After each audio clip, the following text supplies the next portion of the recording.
Em nome do Pai, do Filho e do Espírito Santo. Amém. Pessoal, boa noite. O tema da nossa catequese de hoje é o homem, imagem e semelhança de Deus. A gente lê Gênesis, capítulo 1, versículo 26. Se vocês tiverem a Bíblia aí, podem abrir comigo. Essa palavra vai ser o rema, vai ser a direção, a moção para essa catequese de hoje. A gente vai girar e meditar em torno dessa palavra de de Gênesis, capítulo 1, versículo 26. A palavra diz assim: Então Deus disse, façamos o homem a nossa imagem e semelhança, que ele reine sobre os peixes do mar, sobre as aves do céu, sobre os animais domésticos, e sobre toda a terra, e sobre todos os répteis que se arrastam sobre a terra. E Deus criou o homem à sua imagem, criou a imagem de Deus, criou o homem e a mulher. Vocês perceberam que nesses dois versículos aqui de Gênesis 1, eu li os versículos 26 e 27, durante 3 vezes o autor sagrado traz a palavra imagem. Acredita-se que o Pentateuco, que são os 5 primeiros livros da Bíblia, o Gênesis, o Êxodo, o Levítico, o Números e o Deuteronômio, acredita-se que esses 5 primeiros livros bíblicos tenham sido escritos por Moisés. Esse é o pensamento de muitos exegetas. Não é comprovado 100%, mas tem essa linha de pensamento. Então, supondo, seguindo essa linha desses exegetas, que foi Moisés que escreveu o Pentateuco, aqui Moisés então traz 3 vezes a palavra imagem, quando fala que Deus criou o homem. Então Deus disse, versículo 26, façamos o homem a nossa imagem e semelhança, que ele reine sobre os peixes do mar, sobre as aves do céu, sobre os animais domésticos e sobre toda a terra, e sobre todos os répteis que se arrastam sobre a terra. Deus criou o homem à sua imagem, criou a imagem de Deus, criou o homem e a mulher. Por que Deus por que Deus diz 3 vezes, por que ênfase no número 3 ao dizer que o homem foi feito à imagem de Deus? O livro do Gênesis, ele é todo cheio de símbolos, é um livro metafórico. Não significa exatamente, literalmente, que Deus criou um homem e uma mulher, Adão e Eva, embora muitos exegetas pensem dessa forma, mas significa que Deus criou o ser humano. Deus colocou no ser humano a alma vivente e que em determinado momento esse ser humano que foi criado sem pecado pecou e ofendeu a Deus. A história da maçã e tudo mais é uma metáfora para mostrar que o ser humano ofendeu a Deus com o seu pecado. Mas o autor sagrado aqui, Moisés, por que ele faz questão de apresentar 3 vezes a palavra imagem? Você sabe que nas Sagradas Escrituras, o número 3 representa o próprio Deus. Então, toda vez que lendo a Sagrada Escritura você se deparar com o número 3, você sabe que está fazendo uma reverência a Deus. Por exemplo, quando Deus visitou Abraão através dos seus anjos e disse que no ano seguinte Sara seria mãe, quantos eram os anjos? 3 anjos. Quando Jesus morre e ressuscita ao 3º dia. Jesus fica pregado na cruz 3 horas. Então o 3 sempre traz uma representação de Deus. Quando o autor sagrado diz aqui 3 vezes que Deus fez o homem à sua imagem, o autor sagrado quer dizer que no homem foi colocado algo que é próprio de Deus, algo divino, algo do alto. É como se Deus tivesse colocado uma centelha dele no ser humano. E esse vai ser o tema da nossa catequese de hoje. O que a gente tem feito com essa centelha divina que Deus colocou em nós? Antes de mais nada, a gente precisa meditar no que significa a palavra imagem. Depois a gente vai meditar o que significa a palavra semelhança. O homem foi feito à imagem e semelhança de Deus. A gente já percebeu que essa imagem é algo de Deus divino, algo de divino que está em nós. Por exemplo, vocês estão vendo aqui a imagem de São José, certo? São José era assim mesmo, de verdade? Quem sabe dizer? Ninguém sabe dizer, né? Nessa imagem, São José tem um nariz fininho. Será que de fato na de São José era fininho? Essa imagem de São José não é calvo. Será que São José era calvo ou não era calvo? Será que São José era magrinho ou era gordinho? A gente não sabe. Mas é só uma imagem de São José. De forma que qualquer pessoa que vê essa imagem sabe que é São José. Por quê? Porque essa imagem traz algo de São José. E o que é esse algo de São José? Existe algo na igreja chamado iconografia. Todas as imagens católicas elas trazem uma representação, uma significação, uma simbologia. Por exemplo, essa imagem de São José fala muito da pessoa de São José. Olha só. Primeiro passo, primeira coisa, São José está descalço. Estar descalço representa a humildade e o desapego de São José das coisas criadas, dos bens materiais. Ele era pobre de um coração, como diz Jesus, bem-aventurados os pobres de espírito, porque herdarão o reino de Deus. Ele está descalço. Primeira coisa. Segunda coisa, a roupa de baixo de São José é azul anil, cor do céu. Então quer dizer que ele é um homem do céu, está no céu, na glória. A túnica de São José é roxa, roxa é a cor da penitência. Significa que São José é o patrono da boa morte, porque ele morreu ao lado de Jesus e de Nossa Senhora. São José traz o menino Jesus no colo, é claro, ele é o pai nutrício de Jesus. E assim, com esses pequenos detalhes da imagem de São José, a gente pode ver algo que é de São José de fato. De fato, São José, o pai nutrício de Jesus, era pobre em espírito. De fato, o pai nutrício de Jesus é patrono da boa morte. De fato, o pai nutrício de Jesus está no céu. Então são coisas que são próprias de São José. Usa barba porque é homem, para mostrar a masculinidade dele e assim por diante. O menino Jesus abençoa no colo de São José. O que significa isso? Significa que pela intercessão de São José você alcança as bênçãos do menino Jesus. A amizade do menino Jesus. Então essa imagem fala algo de São José. É uma imagem de São José. É semelhante a São José? Não sei. As imagens do Padre Pio, a gente pode dizer que é semelhante ao Padre Pio, porque a gente tem foto do Padre Pio, né? A gente vê fotos do Padre Pio, a gente olha uma imagem do Padre Pio, ela é a imagem do Padre Pio. Normalmente as imagens do Padre Pio ele traz a estola, por quê? Porque ele estava sempre atendendo confissões, ele passava horas e horas no confessionário, então a estola. Ele traz o terço na mão, porque o Padre Pio rezava mais de 100 rosários por dia, então ele tinha o terço nas mãos. Ela traz as mãos chagadas, porque o Padre Pio trazia as chagas de Jesus, então traz a imagem do Padre Pio. E também traz a semelhança, porque como ele é um santo moderno, nós temos fotos, filmes do Padre Pio, sabemos como que é o rosto dele. Então você olha essa imagem do Padre Pio e você fala, essa imagem é semelhante à do Padre Pio. Essa imagem a gente não sabe se é semelhante a São José, mas de toda forma é uma imagem de São José, ou seja, representa São José. De forma que quando alguém olha nessa imagem, se lembra de São José e vê coisas, detalhes, aspectos próprios da vida de São José. Vocês entenderam isso? Não? Tá muito complicado, não? Deu para entender? Entenderam? Então tá bom. Coisa muito fácil. Camisa do time de futebol. É o time de futebol? Não é o time de futebol. Não. Camisa do Corinthians lá é o Corinthians? Você tá com a short aí do Boca Juniors? Esse daí é o Boca Juniors? Mas quando alguém vê esse short, se lembra do quê? Do Boca Juniors, né? Então é uma imagem que reflete o Boca. Assim, nós somos imagem de Deus. Temos algo de Deus em nós. De forma que quando o demônio olha para você, o demônio vê algo de Deus em você. Por isso que o demônio odeia o ser humano. Porque ele vê em cada ser humano, em cada pessoa criada, algo de Deus. E é por isso que o demônio veio para matar, roubar e destruir, como vai dizer Jesus no Evangelho de João. É por isso que o demônio trabalha para que haja o aborto no mundo. Porque cada homem é a imagem de Deus. Isso dizia Santo Agostinho de Hipona, dizendo que o homem é a glória de Deus. O homem é a imagem da glória de Deus refletida, porque o homem é o ápice da criação, é a obra-prima das mãos de Deus. Como você vê lá a Mona Lisa, a obra mais famosa de Da Vinci.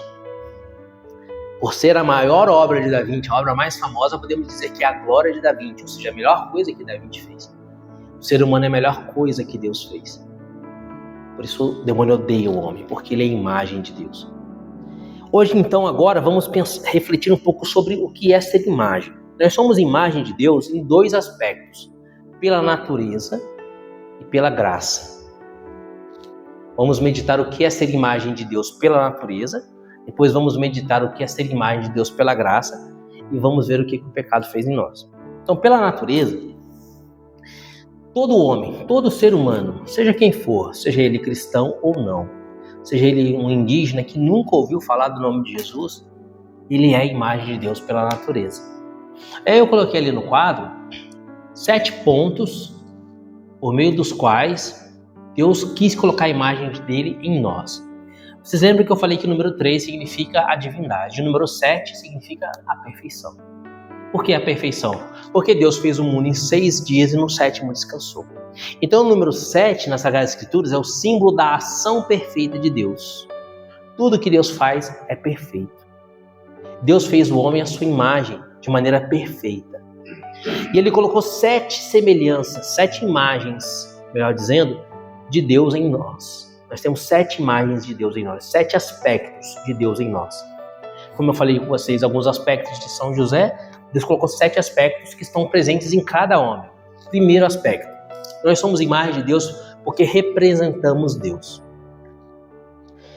Por que nós representamos Deus? Em toda a criação, tudo que Deus criou, pensa em tudo que Deus criou. Aves, animais, a água, minerais, o ar, tudo que Deus criou. Qual é a obra mais excelente, mais elevada de Deus? Somos nós, não é? Existe algo criado que seja superior ao ser humano na criação nesta terra?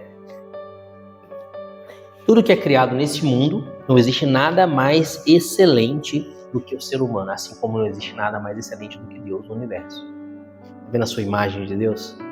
Assim como nada no universo, pelos séculos dos séculos, nada nem ninguém jamais vai ser superior a Deus, não existe na criação nada que seja superior aos homens, na criação deste mundo. Por que eu falo na criação deste mundo? Porque os anjos são superiores a nós. Os anjos são espíritos superiores aos seres humanos. Mas os anjos são da criação, da ordem angélica. Não é dessa ordem natural, material. Nessa ordem material, nesse mundo que nós vemos, nós somos a excelência da criação. Por isso somos representantes de Deus. Quando o demônio olha para a terra e vê o ser humano na terra, e ele vê as perfeições que Deus criou e colocou no ser humano, e percebe que o ser humano é a mais excelente de todas as criaturas, o demônio se morde de ódio. E é por isso que em Gênesis 3:15, o demônio e a mulher se tornam inimigos. Por quê? Porque o demônio vai fazer de tudo para matar o homem. E por que a grande inimiga do demônio é a mulher? Porque a mulher é que reproduz o ser humano. Não é? Claro que o homem participa da reprodução humana, claro, mas a mulher é que gesta, né? E o demônio tem tanto ódio do ser humano que o ódio dele se torna ainda mais arraigado pela mulher. Se você olhar os casos de possessão demoníaca, você vai se surpreender ao ver que a maioria dos casos de possessão ocorre com mulheres. Porque o demônio tem um ódio especial pelas mulheres. A mulher, o útero da mulher, é como se fosse a mão de Deus, criando de novo a humanidade. Por isso que o demônio odeia tanto. Então, ao ver o ser humano, ao ver uma criança, ao ver um bebê sendo gestado, ele olha na excelência daquela criação e percebe ali o rosto de Deus, a imagem de Deus. Assim como quem vê São José, ou melhor, quem vê essa imagem se lembra de São José, representamos Deus. Quando o demônio olha para um ser humano, ele se lembra de Deus. Segundo ponto, pela natureza. Isso pela natureza, pelo simples fato de ser uma pessoa humana. Reinamos na criação. Deus é rei, né? Já diz aquela antiga canção, o Senhor é rei. O Senhor é meu pastor e rei. Deus é rei. Ele reina pelos séculos dos séculos e o seu reinado não tem fim. Como vai dizer o anjo à Santíssima Virgem, numa profecia sobre o reinado de Jesus. Deus é rei. Então Deus disse, façamos o homem à nossa imagem e semelhança, que ele reine sobre os peixes do mar, sobre as aves do céu, sobre os animais domésticos Então, quando Deus faz o homem, ele já diz que o homem deve reinar sobre a criação. De fato, o homem reina sobre a criação, né? Quem é rei? É Deus. Esse reinado do homem sobre a criação é mais uma semelhança com Deus. Terceiro ponto, inteligência. O ser humano é inteligente. Cara, tá vendo essa garrafinha aqui na minha mão? Vocês já pararam para pensar o grau de complexidade que existe em você ter uma garrafa dessa daqui na sua mão? Ela é de plástico, você sabe como é que o plástico é feito, de petróleo. Então é um negócio que está embaixo da terra. O homem descobriu aquele óleo debaixo da terra, descobriu como processar aquele óleo. Depois que processar aquele óleo, como transformar aquele óleo em plástico, como moldar numa garrafa e como colocar roscas e tudo mais e fazer com que essa garrafa chegue na minha mão, eu beba água e depois jogue fora. Não é um negócio muito louco? A gente fica olhando tecnologias fantásticas, né? Celulares, computadores, tomografia, essas coisas mais modernas, ultramodernas. Mas se você parar para pensar na inteligência de um homem pegar isso aqui também é plástico, uma flor artificial dessa, feita de plástico, e conseguir transformar o plástico, moldar o plástico de uma maneira que ele imite uma flor de maneira tão realista. Olha a inteligência do ser humano, não é? Somos inteligentes. A inteligência é uma característica, um atributo próprio de Deus. Ele é a sabedoria eterna, e essa sabedoria eterna de Deus, ele colocou em nós um pequeno reflexo da sua sabedoria. Somos inteligentes. Qual é o único ser criado nessa terra que é inteligente? Só o homem. Por mais que você treine o seu cachorro, ele não vai conseguir fazer nada além daquilo que você treinou ele para fazer. Nada que não seja próprio de um cachorro. Por exemplo, não é próprio de um cachorro se sentar, mas você pode treinar o seu cachorro se sentar e colocar as patinhas assim. Você ensinou ele a fazer aquilo. Ele vai repetir aquele gesto porque ele foi condicionado a fazer. Mas um cachorro jamais vai se sentar e levantar as patinhas sem que um homem com a sua inteligência condicione o cachorro a fazer aquilo. Entendeu? Você nunca vai chegar na sua casa e vai ver seu cachorro sentado na mesa comendo com garfo e faca. Entendeu? O cachorro nunca vai transcender a sua condição atual. Você entendeu?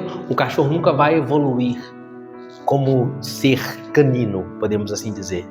O homem evolui. O homem tem uma doença e ele descobre a cura para uma doença. O cachorro nunca vai descobrir a cura da sinomose. Nunca vai transcender, porque não tem inteligência. Eu estou dizendo isso porque algumas pessoas pensam que os animais têm inteligência. Ah, mas esse cachorrinho é tão inteligente. Ele não é inteligente, ele é treinado. Tem um programa que a gente usa no meu serviço lá, que é um programa extremamente complicado, um programa de computador lá extremamente complicado. Eu uso esse programa e sei fazer as coisas que eu preciso fazer. E aí eu falo pro pessoal assim, ó, o nome do programa é e-ambiente. Eu falo assim, nesse programa em ambiente eu sou macaco treinado, porque eu só sei fazer o que eu preciso fazer. Não sei fazer mais nada que eu não preciso fazer, que não faz parte da minha rotina. Esses dias pediram para fazer uma coisa lá que não fazia parte da minha rotina, eu tive que falar, me explique aí que eu não sei fazer, eu só sei fazer a minha rotina, eu sou macaco treinado no ambiente. Exatamente isso, macaco treinado. O macaquinho, você treina ele faz aquilo que você treinou ele para fazer. Mas ele não é inteligente. Ele só está repetindo aquilo que você, homem, com a sua inteligência, o condicionou a fazer. Só o homem é inteligente. Tem esse quarto atributo natural do homem, semelhança com Deus, a vontade. Nós temos vontade. A nossa vontade é capaz de nos mover. Existe um cara chamado Santos Dumont, você já ouviu falar dele, né? Esse cara era muito louco. Ele olhou pro passarinho voando e falou assim, nossa, eu vou inventar um negócio que voa igual esse passarinho. E ele teve vontade de criar um aparelho que voasse. Olha que loucura. E ele juntou dois atributos que Deus deu a ele, a vontade e a inteligência. E ele conseguiu fazer o avião funcionar. Tentou 14 vezes, né? Tanto que é 14 bis. Tentou 14 vezes, mas não desistiu. Por que ele não desistiu? Tentou uma vez, o bagulho caiu, os caras falaram, mas você é burro, isso não funciona, você vai ficar perdendo seu tempo. Tentou a segunda vez, caiu. Não funciona, desiste disso, larga a mão. Tentou a terceira vez, tá gastando dinheiro. Tentou a quarta vez, é maluco. Ele tentou 14 vezes, até o negócio voar. Por quê? Porque ele tinha um negócio chamado vontade. Vontade. Ele queria fazer aquela máquina, aquela geringonça dele voar. E a vontade dele o impulsionou até ele fazer aquilo voar. O ser humano tem vontade, assim como Deus tem sua vontade. Jesus nos ensinou a rezar no Pai Nosso: seja feita a vossa vontade, assim na terra como no céu. Ou seja, vontade é aquilo que move a Deus, a sua divina vontade. Nós também somos movidos por vontade. Agora você está com uma vontade. Vontade de levantar e ir embora, vontade de dormir, né? Vontade de, sei lá, acabar logo essa catequese, né? Tá com vontade de quê, Pedro? De dormir? Tá com vontade de dormir, né? Tá fechando o olho aí. Diuturnamente, 24 horas por dia, a não ser quando você está dormindo e o seu cérebro está inconsciente, mas o tempo todo que você está acordado, você sempre está movido por uma vontade. Isso é um atributo que Deus colocou em você. Quinto atributo natural que todo homem tem. Quando eu estou falando desses atributos naturais, aí você pensa em todo ser humano, seja ele muçulmano, católico, seja ele hindu, seja ele um indígena que nunca ouviu falar de civilização, seja quem for. Aquelas tribos africanas lá que não tem contato, nunca tiveram contato nenhum com a cultura ocidental. Qualquer ser humano, ele tem isso daí. Liberdade. Você tem liberdade para fazer o que você quiser. Liberdade tão grande que Deus te deu, que Ele te deu liberdade até mesmo de trair o próprio Deus. Quando Jesus convivia com Judas, Jesus, que é Deus, sabia que Judas o havia de trair. Por que Jesus não impediu Judas de o entregar? Porque Jesus deu a Judas algo chamado liberdade. Assim Jesus deu a você também liberdade. Você veio à catequese porque você quis. Né?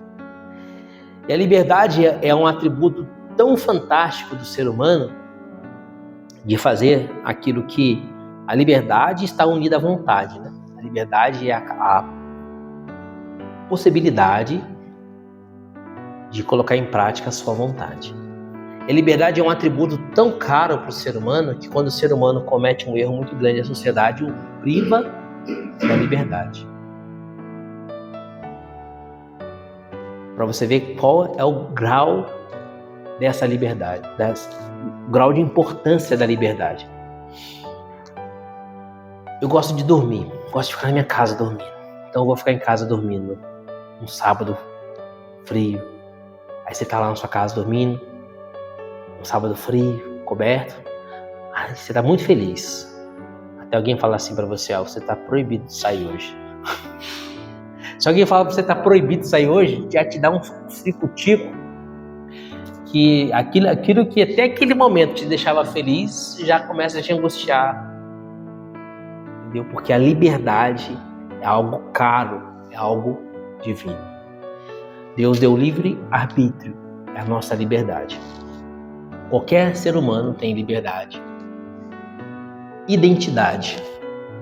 Na ponta dos seus dedos tem uma impressão digital, certo? Não existe ninguém que tenha uma impressão digital igual a você. Lá nas suas células tem um DNA. Não existe nenhum ser humano que tenha um DNA igual ao seu. Nunca existiu e nunca existirá. Você é único. Você é único. E Deus te conhece pelo nome. Como ele vai dizer em Isaías 43, né? O seu nome está gravado nas palmas de minhas mãos. Deus te chama pelo nome. Quando Jesus ressuscita, no domingo de Páscoa, Maria Madalena vai ao sepulcro, terminar o embalsamamento de Jesus. E ela chega perto do sepulcro, estava removida, e Maria Madalena acha que eles haviam roubado o corpo de Jesus, então ela começa a chorar: roubaram o corpo do Senhor. E aí o próprio Jesus aparece para ela. E ela não reconhece Jesus na primeira vez. Jesus estava com seu corpo ressuscitado glorioso. E um detalhe: você sabe por que ela é chamada de Maria Madalena? Vocês já ouviram falar isso? Não? Por que o Madalena? Existia uma fortaleza chamada Magdala. fortaleza de Magdala. Ela era prostituta junto aos soldados que serviam na fortaleza de Magdala. Por isso era chamada de Maria de Magdala, Maria Magdalena. As pessoas, ao chamarem ela de Maria Magdalena, estavam recordando para ela o seu passado, que ela queria esquecer, seu passado de pecado. Só existia uma pessoa que não chamava ela de Maria Magdalena. E aí, quando ela vê Jesus ressuscitado, ela diz: se você levou o corpo do meu mestre, fala onde você o depositou e eu irei buscar. E o que Jesus fala para ela? Jesus fala: Maria. E quando Jesus fala Maria, o nome dela não era Madalena. Madalena era o apelido do pecado. O nome dela era Maria. Só existia uma pessoa que chamava ela de Maria: Jesus. Quando Jesus fala Maria, ela diz Rabone, que quer dizer mestre. Ali ela reconhece Jesus, porque Jesus chama ela pelo nome. Jesus sabe quem ela é. Muito mais do que pronunciar o nome dela, quando Jesus fala Maria, no coração dela, na alma dela, na identidade dela, ela percebe que ela é conhecida. Que Deus sabe quem ela é, porque ela é única. Assim como você. Você tem uma identidade. Não é o número do seu RG. A sua identidade é quem você é diante de Deus. Nunca existiu ninguém como você e nunca vai existir ninguém como você. Queridos, nunca existiu ninguém como Deus, nunca vai existir ninguém como Deus, porque Deus é Deus. Deus tem a sua identidade divina, nunca ninguém vai ser igual a Deus. E ao te dar a graça de ter uma identidade, de ser único, Deus te dá algo que é semelhante a Ele. A sua identidade. Isso todo ser humano tem. E por fim, o relacionamento. Você já percebeu que todo ser humano é um ser relacional? Não existe um agrupamento humano que as pessoas se isolem. Se você for uma tribo indígena, vai ter lá o cacique, seja quem for, vai ter homem e mulher formando família. Não é assim? Se você for numa tribo lá africana, daqueles que comem carne humana lá, aqueles antropófagos lá, os canibais, vai ter um líder, um homem e uma mulher formando família. E eles comem até a carne humana, mas carne humana de outra tribo, da tribo deles não. Não é assim? Se você for na Índia, lá na Índia, vai ter um homem e uma mulher formando família. Se você for no Canadá, vai ter um homem e mulher formando família. Se você for nos Estados Unidos, vai ter um homem e mulher formando família. Onde você for no mundo, onde você vê gente humana, naqueles esquimós lá, naqueles iglus de gelo lá, vai ter um homem e uma mulher formando uma família. Porque o homem tem necessidade de se relacionar. Lembra que eu falei da punição que tira você da liberdade? Quando a pessoa comete um crime e é privado da liberdade, e dentro da cadeia ele comete uma falta que precisa ser punida com mais rigor, o que eles fazem com essa pessoa? Põe na solitária, né? Porque o ser humano precisa se relacionar, precisa conversar, precisa falar, porque ele não é um bicho, precisa falar, precisa conversar, precisa trocar ideia com outro ser humano. Um gato é capaz de viver longe de todos os gatos pela vida inteira dele e ser feliz. Você pega um gato, leva para sua casa e ele vai viver ali 20 anos com você sem ter contato com nenhum outro gato, só com seres humanos, vai ser feliz. O ser humano precisa ter contato com outro ser humano, ele precisa se relacionar. Deus é Trindade, Pai, Filho e Espírito Santo. Olha o que Deus diz aqui em Gênesis 1:26. Então Deus diz: façamos o homem à nossa imagem e semelhança. Você percebeu o plural? Façamos a nossa. Por que façamos? Por que nossa? Porque são 3 pessoas em um único Deus: Pai, Filho e Espírito Santo. 3 pessoas num único Deus, Santíssima Trindade. Assim como o Pai, o Filho e o Espírito Santo se relacionam pelos séculos dos séculos entre eles, ele colocou essa necessidade e essa capacidade de relacionar no ser humano como uma semelhança. Todo ser humano, por natureza, é semelhante a Deus na sua capacidade e necessidade de se relacionar. Certo? Então a gente viu aí que o homem, o ser humano, pela sua própria natureza humana, ele tem uma semelhança com Deus, ele fala de Deus. Todo ser humano é uma pregação. Todo ser humano é uma pregação. Você já parou para reparar no seu próprio corpo? Pensa qualquer coisa do seu corpo. Fala aí, qualquer coisa do corpo. Nariz, boca, olho, intestino, joelho. Ele falou joelho. Cara, você já parou para pensar no joelho? Que loucura que é o joelho, cara. Vocês já estudaram anatomia, não? Eu já estudei anatomia. Cara, o joelho tem vários ligamentos cruzados, ligamentos laterais. Tem a patela. A patela é um osso que está ali na frente da tíbia, da fíbula e do fêmur. Vem a tíbia, a fíbula e o fêmur. E a patela fica em cima, parece que está flutuando. Põe a mão na sua patela e balança para você ver como é que ela é solta. Ela é solta, cara. Ela é solta. É uma engenharia fantástica, o joelho. Ah, não é? Eu sei que fez como é que chama? Fisioterapia. Não é engenharia? O joelho não é uma coisa engenhosa? Então, cada parte do corpo que você parar para pensar é uma engenharia tremenda. Não existe um engenheiro capaz de fazer um negócio desse. E é um negócio que funciona há 90 anos, cara. Se for bem usado, né? Você fez cirurgia no joelho? Você não tem patela? Ah, porque sofreu acidente? Patela é esse ossinho aqui, ó. Esse. Assim, ó. É. Aqui, ó. Esse ossinho aqui, ó. Depois você vai ter que ir lá no Antônio fazer uma fisioterapia. Então, puxar o cartão, é. Então, assim, você pensa por exemplo, o olho. Cara, vocês já pararam para pensar na engenharia que é o globo ocular?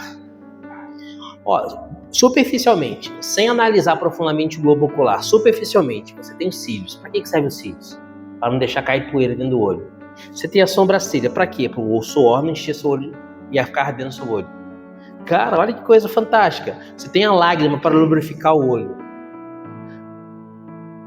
Você pisca automaticamente.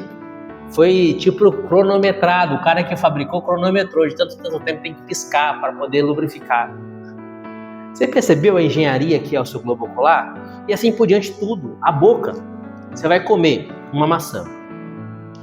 O seu dente vai triturar a maçã. A saliva já vai dar aquela liga na maçã para ela escorregar pelo seu esôfago. E aí vai ser recepcionado pelo estômago, onde tem um suco gástrico que vai ajudar a quebrar aquela maçã. Depois vai pro intestino. No intestino o negócio vai se separar. E vai ser tipo várias carinhas trabalhando assim, ó, colocando em caixinhas um negócio assim, ó, para mandar para vários lugares. E o que não sobrar eles jogam fora. É fantástico. É fantástico. A perfeição da criação humana. É fantástico. E isso tudo é semelhante a Deus. E agora, quer dizer, isso tudo é a imagem de Deus. A perfeição humana demonstra a perfeição de Deus. Essa é a imagem e a semelhança. Onde que está a nossa semelhança com Deus? Lembra que eu falei para você que essa é a imagem de São José, mas não significa que seja semelhante a São José, né? Será que a gente é semelhante a Deus ainda? E aí que está o grande X da questão. Somos imagem e semelhança de Deus. Pela natureza, somos imagem. Pela graça, somos semelhantes. Por que nós somos semelhantes pela graça? Porque nós perdemos essa semelhança. Queridos, Deus é um Espírito perfeitíssimo. O que significa dizer isso? Que Deus é santo. Isaías viu os querubins, os serafins, cantando na presença de Deus. E o que os serafins cantavam na presença de Deus, segundo Isaías? Eles cantavam Kadosh, Kadosh, Kadosh, Adonai Tsebaot. Que significa em português Santo, Santo, Santo, Senhor Deus do Universo. Queridos, hebraico não existe superlativo. O português tem superlativo. Por exemplo, falar Santíssima Virgem, né? Significa que Nossa Senhora é muito santa, é santíssima, né? Estou com muitíssima fome. Se eu falar para você assim, estou com fome, você entende uma coisa. Se eu falar para você, estou com muita fome, você já entende outra coisa. Se eu falar para você, estou com muitíssima fome, você vai falar, o cara tá morrendo, né? Então, no português tem esse superlativo, no hebraico não tem. Quando no hebraico você quer dizer uma coisa no superlativo, você repete. Como Jesus diz, em verdade te digo. O que Jesus está dizendo? Em verdade te digo. Jesus está dizendo assim, é uma grande verdade que eu vou falar para vocês. É uma grande verdade, entendeu? Então presta atenção, porque essa é uma verdade tremenda. É Jesus falando, em verdade vos digo. E quando os anjos dizem para Deus, Kadosh, Kadosh, Kadosh, Adonai Tsebaot, Santo, Santo, Santo, Senhor Deus do Universo. Os anjos estão dizendo, na presença de Isaías, que Deus é santíssimo. Os anjos estão apresentando para Isaías aquilo que é próprio de Deus, a sua santidade. Deus é santíssimo, santíssima Trindade. Os homens foram feitos à imagem e semelhança de Deus. Por quê? Porque quando Deus criou Adão e Eva, eles não tinham pecado. Deus criou o homem e a mulher sem pecado, santos. Por isso eles eram imagem, que a gente já disse ali, pela natureza, e eram semelhantes a Deus pela graça, ou seja, eram santos. Quando o pecado entrou no mundo, quando o homem se entregou ao pecado, ele perdeu a semelhança com Deus. Permaneceu sendo imagem, porque a nossa natureza humana é imagem de Deus. Mas pelo pecado deixamos de ser semelhantes a Deus. Infelizmente, muitos de nós somos muito mais semelhantes ao demônio do que a Deus. Porque o demônio é mentiroso. Quando mentimos, somos semelhantes ao demônio. O demônio odeia. Quando odiamos, somos semelhantes ao demônio. O demônio mata, rouba e destrói. Quando a gente mata, ainda que seja por palavras, ainda que seja pela falta de perdão, quando a gente rouba, ainda que seja pegando algo emprestado e não devolvendo, ou roubando a honra de uma pessoa pela maledicência, quando a gente destrói alguém fisicamente, moralmente, ou destrói algo de alguém, um objeto de alguém, somos semelhantes ao demônio. Perdemos a semelhança com Deus por causa do nosso pecado. Catecismo da Igreja Católica, parágrafo 705, que eu separei ali para vocês. Vamos ver o que o Catecismo diz no parágrafo 705. Ele diz assim: desfigurado pelo pecado, pela morte, o homem continua sendo imagem de Deus, imagem do Filho, mas é privado da glória de Deus, privado da semelhança. Olha o que o Catecismo vai dizer no parágrafo 705, somos imagem de Deus, mas não somos mais semelhança, porque pecamos. Temos um problema, não temos? Agora a gente tem um grande problema. Fomos feitos imagem e semelhança de Deus, mas nós pecamos, pelo pecado perdemos a semelhança com Deus. Ou você é santo? Infelizmente eu não sou. Então o que a gente vai ter que fazer? O Catecismo da Igreja Católica dá a resposta no parágrafo 1701. 1701. Deus, vendo que nós perdemos a semelhança com Ele, Deus se fez semelhante a nós, se fez homem. Olha o mistério da encarnação, que tremendo que é o mistério da encarnação. Deus, Santíssima Trindade, fez o homem imagem e semelhança dele. O homem permaneceu sendo imagem de Deus, ele sempre vai ser, mas o homem perdeu a semelhança. Então Deus se fez semelhante ao homem, se fez homem como nós. Assumiu a nossa carne, se vestiu com a nossa carne, se fez semelhante a nós. Para que Jesus se fez semelhante a nós? Para nos fazer semelhantes a Ele, para nos fazer santos. Jesus na cruz, Jesus se destruiu. Na cruz, Jesus perdeu o aspecto humano, vai dizer Isaías, não tinha mais aparência humana. Na cruz, Jesus ficou todo dilacerado, os ossos pendentes, a barba arrancada, a cabeça coroada de espinhos, coração transpassado, os ossos aparecendo, todo destruído. Por que Jesus deixou destruir a sua carne humana na cruz? Para restaurar aquilo que o pecado destruiu em nós. Jesus deixou-se desfigurar na cruz, porque o pecado havia nos desfigurado. E assim como Jesus ressuscitado se restaura, se reinaugura, Ele quer restaurar aquilo que o pecado destruiu em nós. A morte e a ressurreição de Jesus, é claro, aconteceram no tempo e no espaço, historicamente. Mas tudo que Jesus faz, toda palavra e gesto de Jesus é uma pregação. Pela sua morte na cruz, Jesus pregou para nós, mostrando o que o pecado fez em nós. Da mesma forma que ele foi destruído na cruz, o pecado destruiu em nós a semelhança com Deus. Da mesma forma que ele ressuscita no domingo de Páscoa, ele quer nos restaurar em nós a semelhança com ele. E aí ele vai dizer em Levítico 19, versículo 2, sede santos, porque o Senhor teu Deus é santo. Ele vai dizer em Mateus 5,48, sede perfeitos, como vosso Pai Celeste é perfeito. Ele vai dizer em 1 Pedro, capítulo 1, versículo 8, sede santos, como o Senhor teu Deus é santo. Ele vai dizer em 1 Tessalonicenses, capítulo 4, versículo 3, essa é a vontade de Deus a vosso respeito, que sejais santos. No singular ele diz, São Paulo, 1 Tessalonicenses, capítulo 4, versículo 3, essa é a vontade, ou seja, a única vontade de Deus a vosso respeito, que sejais santos. Por que Deus quer que a gente seja santo? Porque Ele é santo. E a santidade é a nossa semelhança com Deus. E aí você vai ver homens e mulheres que mortos não se corromperam e o corpo deles não apodreceu. Interessante, não é? Por que Deus dá esse sinal dos santos incorruptos? Você já viu a história dos santos incorruptos? Diversos santos da Igreja Católica não apodreceram. Por exemplo, Santa Bernadette Soubirous, a vidente de Lourdes, o corpo dela está incorrupto. E diversos outros santos, como São Vicente de Paulo, São João Maria Vianney e tantos outros santos cujos corpos estão incorruptos. Por que Deus dá esse sinal? Esse sinal que ele mesmo vai dizer lá nos Salmos, né? Verás que o justo não conhecerá a corrupção. Por quê? Porque aquela pessoa que é santa se tornou imagem, já era imagem, mas se tornou semelhante a Deus. E Deus é santo. A santidade significa não estar corrompido.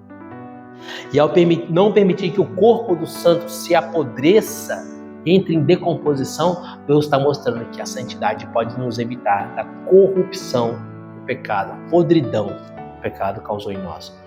O próprio São Paulo vai dizer em Romanos capítulo 6, versículo 23, que o salário do pecado é a morte. Então, se você quiser compreender o que é o pecado, olha para um cadáver de decomposição, você vai entender o que é o pecado. O que a decomposição da carne faz no cadáver é o que o pecado faz na nossa alma. O que a decomposição faz no cadáver é o que o pecado faz na nossa alma. Santa Catarina de Sena, ela era uma grande mística, né? Ela tinha visões e revelações do alto, ela via Jesus, ela via Nossa Senhora, ela falava com Jesus. E ela tinha visão espiritual. O que é visão espiritual? Ela via as coisas não como as coisas aparecem, mas como as coisas de fato são espiritualmente. Certa vez, uma senhora nobre, uma senhora da nobreza, foi procurar Santa Catarina de Sena para se aconselhar com ela. Ela era da ordem terceira dominicana. Muitas pessoas procuravam o conselho dela. E essa senhora da nobreza foi se aconselhar com Santa Catarina. Quando ela chega para falar com Santa Catarina vê aquela mulher, Santa Catarina faz uma cara de espanto, uma cara de terror e sai correndo. Ninguém entende nada. E aí o padre, que era o diretor espiritual dela, a repreende. Fala, Catarina, mas que mal educada você foi com a moça. A moça veio falar, você saiu correndo, não deu atenção nenhuma para ela. E ela disse assim, padre, eu não consegui ficar na presença dela, porque ela está em estado de pecado mortal e ela cheira a putrefação e o seu aspecto é horrível. E aí o padre, como assim ela está em estado de pecado mortal? O padre ficou assim, né? Alguns meses depois se descobriu que aquela mulher que era casada tinha um amante, estava em situação de adultério. De fato, ela estava em estado de pecado mortal. E a podridão da alma daquela mulher fez com que Santa Catarina de Sena não conseguisse ficar na presença dela. Santa Catarina de Sena viveu no século de 1200 a 1300, Então, século XIII, naquela época as pessoas não viviam a vida como vive hoje, né? Eu acho que se Santa Catarina de Sena vivesse hoje, ela morria do coração, né? Porque a quantidade de gente adúltera que tem no mundo hoje, acho que ela não ia conseguir viver nesse mundo, não, cara. Acho que ela tem que se recolher num lugar e ficar numa caverna, né? Mas naquela época não era assim, né? O adultério era algo que fugia à normalidade. Na verdade, o adultério foge à normalidade, né? Mas naquela época ninguém adulterava. E quando ela falou pro padre que aquela mulher estava em estado de adultério, o padre não acreditou. Que era uma mulher nobre, uma mulher, né? Bem quista naquela sociedade à época. O padre não acreditou que a mulher seria capaz de adulterar. Era como se você falasse, esse rapaz é um estuprador, é algo gravíssimo. O padre falou assim, não é possível essa mulher ser adulta, não é possível. De fato, alguns meses depois se descobriu que ela estava no adultério. Então, gente, nós precisamos ressuscitar do pecado. Assim como Jesus ressuscitou ao terceiro dia, Ele quer ressuscitar a nossa alma do pecado. E é por isso que o pecado chama pecado mortal. Tem o pecado venial, que são os pecados leves, e tem os pecados mortais. Por que pecado mortal? Por que essa expressão mortal? Porque de fato a alma está morta e cheira a putrefação. Querido, Santo Afonso Maria de Ligório, que é bispo doutor da igreja, Santo Afonso de Ligório diz assim: a alma que não reza está morta e cheira a putrefação. A alma que não reza. Ele nem está falando da alma que está em pecado grave, ele está falando da alma que não reza. A alma que não reza, o nome do livro é A Oração. Nesse livro, A Oração, ele faz um discurso, uma meditação sobre a vida de oração. E ele diz, a alma que não reza está morta e cheira a putrefação. Imagina a alma que está em estado de pecado mortal. Catecismo da Igreja Católica, parágrafo 1701. Antes de ler esse parágrafo aqui, eu quero meditar com vocês uma coisa. Eu falei para vocês do Leonardo da Vinci e da Mona Lisa, né? Eu não sei, mas me parece que a Mona Lisa está no Museu do Louvre, lá em Paris, né? Acredito que seja isso mesmo. Imagine que você vai lá no Museu do Louvre visitar e vai ver lá o quadro da Mona Lisa. Aí você está lá no Museu do Louvre, vendo o quadro da Mona Lisa. Do seu lado, um moleque saca um spray, picha a cara da Mona Lisa toda. Picha toda a cara da Mona Lisa. E aí todo mundo fica espantado. Nossa, destruiu a obra do Michelangelo, pichou toda a cara da Mona Lisa. E agora, o que faz? O que tem que fazer? Tem que restaurar, né? A obra de arte. Dá trabalho, não dá? Tem que ser especialista. Vai dar muito trabalho. Tem que restaurar essa obra de arte. Pensa nisso. Parágrafo 1701. O homem, imagem de Deus. Novo Adão. Novo Adão é Jesus, né? Quando o Catecismo da Igreja Católica fala de novo Adão, ele está falando de Jesus. Novo Adão, na mesma revelação do mistério do Pai e de seu amor, Cristo manifesta plenamente o homem ao próprio homem. Ele desvenda a sua altíssima vocação. Lembra que eu falei para vocês para que Jesus veio? Jesus veio restaurar em nós a semelhança com Deus. Cristo veio para nos fazer santos. Ele se desfez e se desfigurou na cruz para nos restaurar daquilo que o pecado havia desfigurado em nós. E é o que o Catecismo está falando aqui no parágrafo 1701. Qual que é essa altíssima vocação do homem? A santidade. Em Cristo, a imagem de Deus invisível, foi o homem criado à imagem e semelhança do Criador.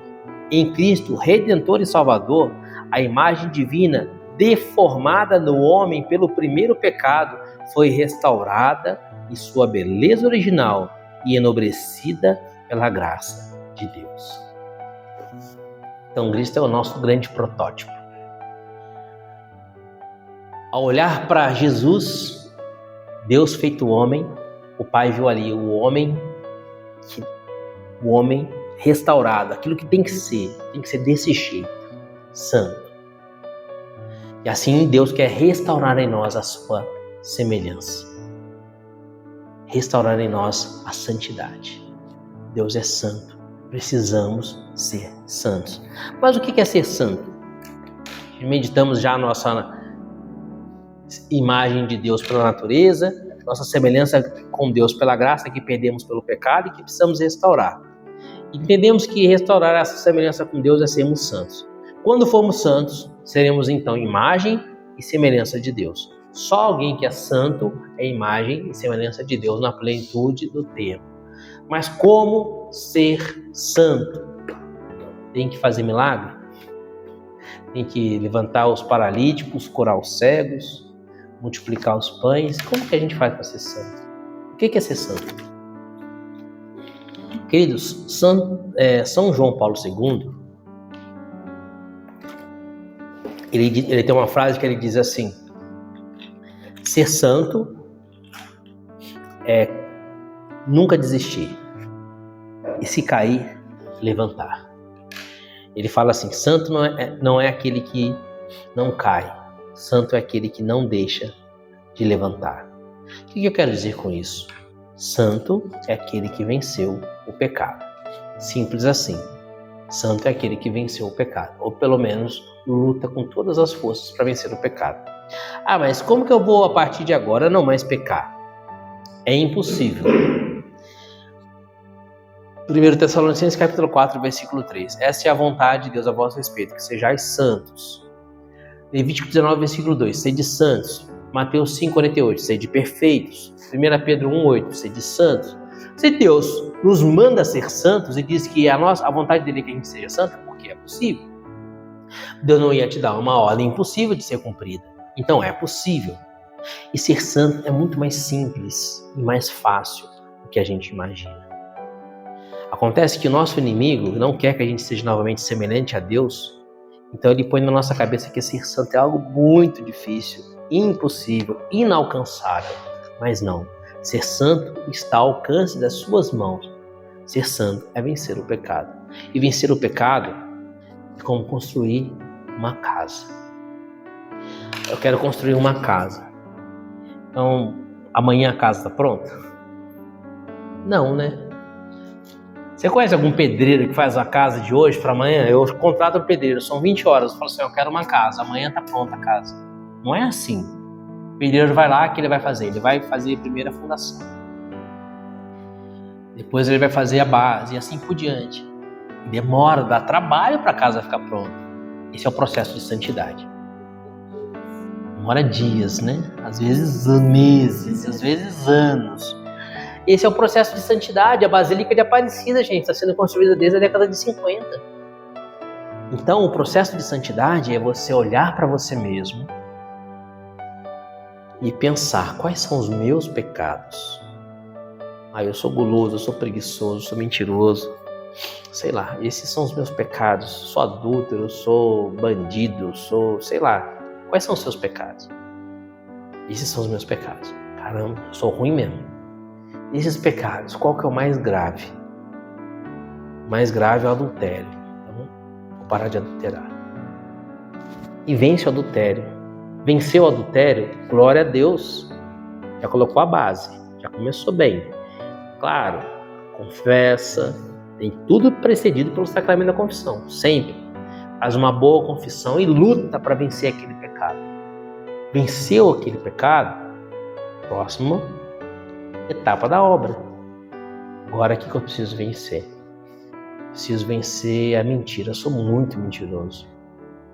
Então, eu vou lutar para não falar mentira. E luta para não falar mentira. Vigia as suas palavras. Você gostou do meu sapato? Achei bonito. Puxa, eu achei feio o sapato. Falei mentira. Na verdade, eu não gostei muito, não. Fala a verdade. Você mentiu. Aí você percebeu, putz, falei mentira. Não podia ter falado isso. Já emenda com a verdade na hora. Desculpa, eu não achei bonito o sapato. Achei feio. Entendeu? Ou então não fala nada. Quando vai dar problema, não fala nada. Mas eu falo pra minha esposa, e assim, é bom porque o que acontece? Ela sabe se eu falar que tá bonita, porque realmente tá bonita. Se eu falar que tá feio, porque realmente tá feio. Então ela fala assim, eu fiz isso aqui no cabelo, você gostou? Eu falei, não gostei não, ficou feio. Mas ela sabe que quando ela fizer algo e eu falar assim, ficou bonito, é porque realmente ficou bonito. Entendeu? Ela sabe. Só não ficou não, bonito não, ficou feio. Entendeu? Ou pode melhorar, né? Pode melhorar. Então, assim, por quê? Porque você precisa ser santo. E aí você vai combater um vício por vício, um pecado por pecado. Santo Afonso de Ligório diz que se a gente combater e vencer um pecado por ano, logo seremos santos. Olha o que Santo Afonso vai dizer, um pecado por ano. 2024, escolhe um pecado. Ou combater a gula, a preguiça, a mentira, a vaidade, a soberba, a avareza, a luxúria, a ira. Escolhe um pecado.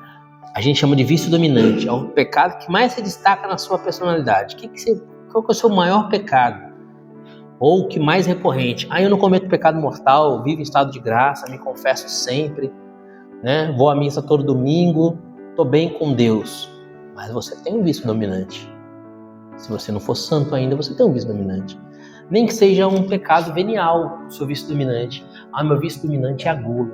A gula é um pecado venial, mas é o seu vício dominante. Combate a gula e assim por diante. Esse é o caminho da restauração. Lembra da Mona Lisa?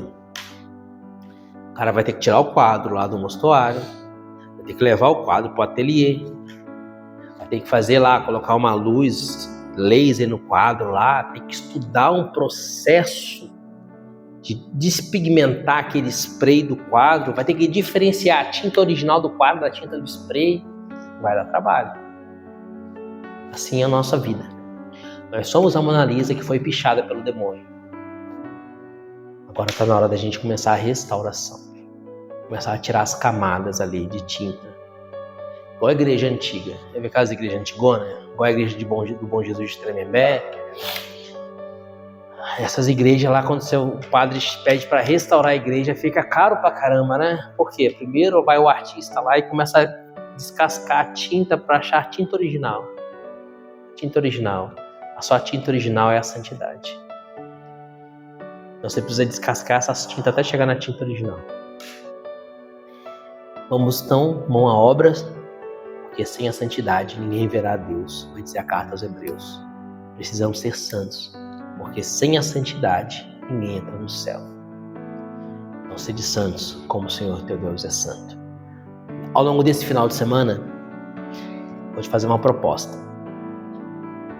Pensa num vício para combater, num pecado para lutar contra ele.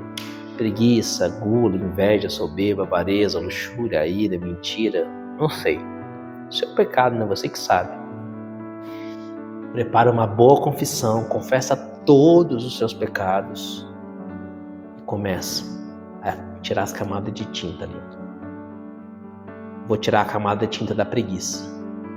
Então, quando o celular tocar, 7 horas da manhã, levanta no primeiro toque.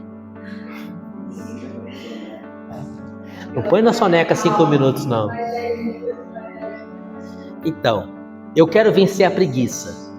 Se eu quero vencer a preguiça, eu tenho que ser diligente. Então, eu tenho que fazer coisas que são contrárias à preguiça. Então, por exemplo, eu preciso levantar 7 horas para trabalhar. Vou pôr 10 para as 7 e vou levantar no primeiro toque. Isso é diligência. Isso é vencer o vício. Na prática. Entendeu? Preciso vencer a gula. Eu sou guloso. E às vezes a gula nem é muito comer muito, não. Comer muita quantidade. Isso também é gula, claro. Mas às vezes a gula é ficar sendo muito seletivo. Só gosto de comer coisas gostosas. Então, o que você vai comer hoje? Se não tiver uma lasanha, se não tiver um estrogonofe, nem quero. O que tem hoje, mãe? Arroz, feijão, ovo. Então nem vou jantar. Isso é gula também. Mas ele nem comeu? Mas é gula. Por quê? Porque só come aquilo que é gostoso. Então eu vou vencer a gula. Qual que é o seu tipo de gula? Você come muito ou você tem a gula seletiva? Se você tem a gula seletiva, eu vou comer o que for me ofertado. O que é a janta hoje? É arroz, feijão, ovo e couve. Eu não como couve. Vou comer couve. Entendeu? Vou comer couve para vencer a minha gula. Ou então minha gula é de comer muito. Como até o máximo. Aí você pega alguém da sua casa, alguém da sua família que não come muito. Que você sabe ali, que não come muito. Normalmente as mulheres comem menos, né? Se for homem, já olha ali para a esposa ali. Então, escolhe alguém que não come tanto, né? Aí, quando aquela pessoa que não come tanto, arrumar o prato para jantar, você pega o prato dela e fala assim, esse aqui é o meu, arruma outro para você. E aí você come aquele prato que seria da pessoa que não come tanto. Você vai sair com fome na mesa e vai segurar a onda, até você se habituar a vencer a gula de comer até arrebentar. Come igual uma draga? Então, eles comem um pouquinho menos. Tinha um padre, amigo meu, o padre Tito, já é falecido. O padre Tito falava assim, ó. Quando você for comer, tem sempre que sair com um pouquinho de fome da mesa. Eu falava, caramba, de onde o padre Tito tirou esse negócio, né? Quando for comer, tem sempre que sair um pouquinho de fome da mesa. Aí, lendo a Imitação de Cristo, vi lá, é um pensamento do padre Tomás de Kempis. O padre Tomás de Kempis fala isso na Imitação de Cristo. Quando comer, tem sempre que sair um pouco de fome da mesa. Você nunca come até a saciedade. É igual colocar combustível no carro. Se você colocar combustível no carro, tem que colocar, não pode colocar além da trava, senão você vai prejudicar o carro.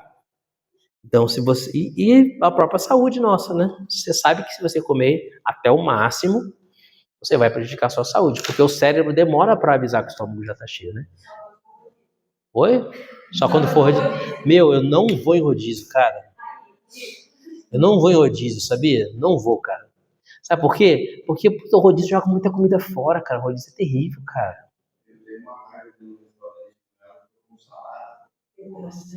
Você não come salada?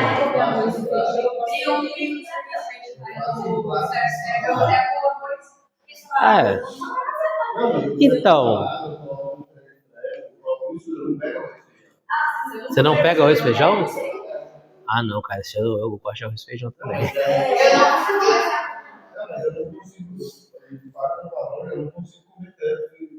Eu acho que se eu não comer arroz e feijão, parece que eu não almocei, parece que fiz um lanche.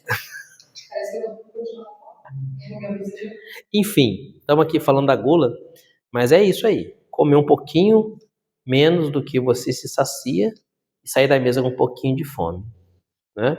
Não é fácil, é difícil. Ontem, por exemplo, eu fiz isso daí. E é difícil. Porque o seu cérebro quer mais, até, né? E assim por diante. Qual que é o seu vício dominante? Pensa no vício dominante, combate ele. 1 semana, 2 semanas, 3 semanas, 4 semanas, até você vencer. Vencer o vício dominante, não tá mais caindo naquele pecado, próxima etapa da obra, outro vício dominante, até vencer. Logo, logo, seremos santos. Quem diz isso não sou eu, quem diz isso é Santo Afonso de Ligório. Se vencermos um vício por ano, logo seremos santos. Amém? Vamos restaurar em nós a Mona Lisa original, que foi pichada com o spray do demônio. Glória ao Pai, ao Filho e ao Espírito Santo, como era no princípio, agora e sempre. Amém. Em nome do Pai, do Filho e do Espírito Santo.